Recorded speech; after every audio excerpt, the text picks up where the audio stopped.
What does the Venezuela operation actually mean? What does it mean to the United States of America? If you are a Trump supporter, what does it say about you if you are okay with it? The reason I bring this up is because one of the big things that we talked about with Trump was the no new wars guy, no regime change, none of this nation building. And there was a big point about how that's not America first policy. Now here we are. Say whatever you want. This is a regime change, nation building operation. That's what's happening in Venezuela. We have to at least be honest about what we're doing there. The question we have to ask ourselves is, in the best case scenario, if everything works out exactly like you want it to work out, meaning our oil companies get in there, and let's not pretend it's about anything else other than cornering that largest deposit, known reserves in the world. Like, absolutely, that's what it's about. It's not about drugs or anything like that. But let's say everything works out exactly as we want it to. Our oil companies get in there.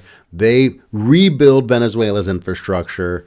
Within a year, by midterms, within a year, the Gulf Coast oil refineries are operating at full capacity. The Venezuelan nation is once again on track to become an incredibly wealthy nation. Everything works out exactly as we want it to. It's picture perfect. Even in that scenario, I guess the question is this who we want to be? Is this the new United States of America? And if it is, I just want people to know that it's kind of the end of the Western liberal order of the respect of sovereignty, the respect of international law, and it is a return to blatant imperialism. Not that we haven't been a global power, not that we haven't been imperialistic for a long time in terms of Syria, Libya, Iraq, Iran, all of our meddling around the world, but this is a absolute blatant war for resources.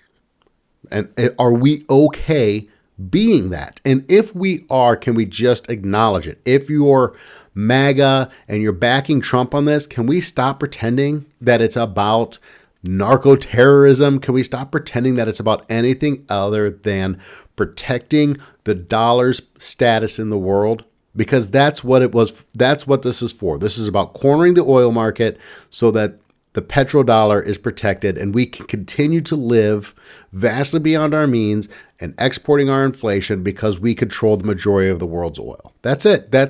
If we can't acknowledge that that's the truth, right? Can we acknowledge that that's the truth? I said, can we not acknowledge? We have to acknowledge that that's the truth and we have to be okay with it. And if we are okay with it, then we are now a might makes right nation. And we have no moral high ground. We don't get to lecture other countries.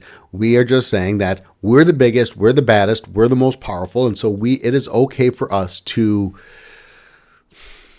just force our will upon the world through the use of our military. That's what we're saying. We don't have a moral high ground when it comes to Russia invading Ukraine. We're simply saying that we're more powerful than you.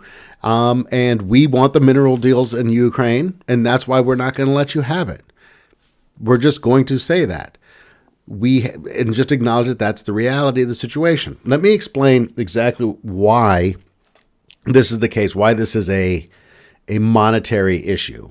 I was looking at the proposed budgets on this website where they were talking about comparing the Republican and Democrat economic proposals. And between the two proposals, you're talking about a $300 to $400 billion a year difference in the budget. And this is a budget that runs $1.7 to $1.8 trillion deficits. I think the budget deficit for fiscal 2025 was $1.7 trillion. The fact of the matter is, when Trump was elected, the plan was we're going to doge this thing. It's no more fraud, waste, and abuse. We're going to get our economic house in order. We're not going to keep running these massive deficits. We're going to fix this problem. It is very clear that that's not the case. Very clear. And that signal has been sent out to the world. Now, people don't want to hold our currency.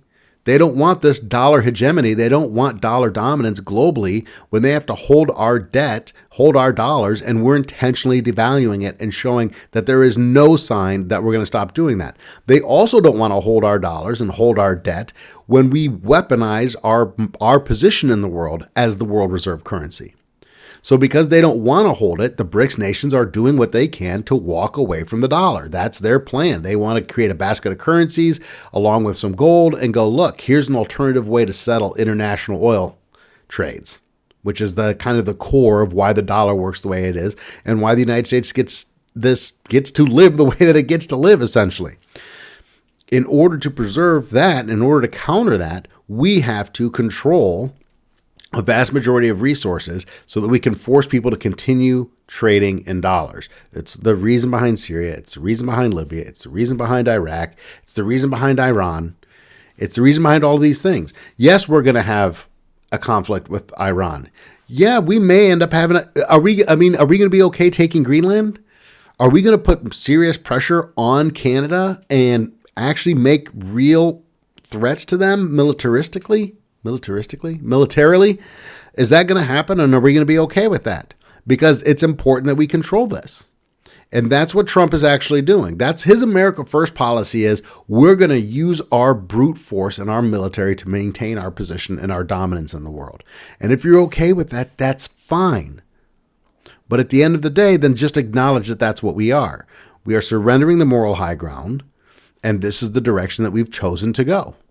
We are now a global empire, and we're going to use our military might to maintain that position. And that's it. Acknowledge it. This isn't because Maduro's a bad guy. Kim Jong-un is a bad guy. Why don't we go in there? Well, North Korea doesn't have anything we want. There are tons of bad guys all over the world. They're slaughtering Christians in, Nigeria. Are we doing anything about that? It's not about being a bad guy or a good guy. It's not about drugs. It's not about any of that stuff. It's about protecting the dollar. And if we're okay doing that, then we're okay doing it and just acknowledge it and admit it's true. That's it. That's all I got.